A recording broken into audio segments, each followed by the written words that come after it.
রান্না করেছো আজকে?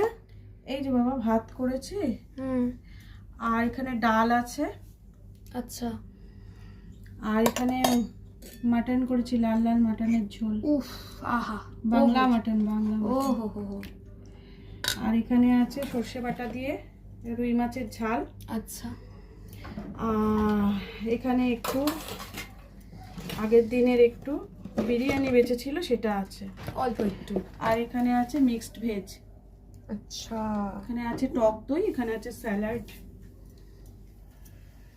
অনেক কিছুই তো করে ফেলেছো গো, নয় নয় করে। না রে, সেরকম কিছু করিনি বাবা। আচ্ছা, মাছটা উপরে রাখো। ভালো করে দেখা, সবাইকে লাইক দিতে বল।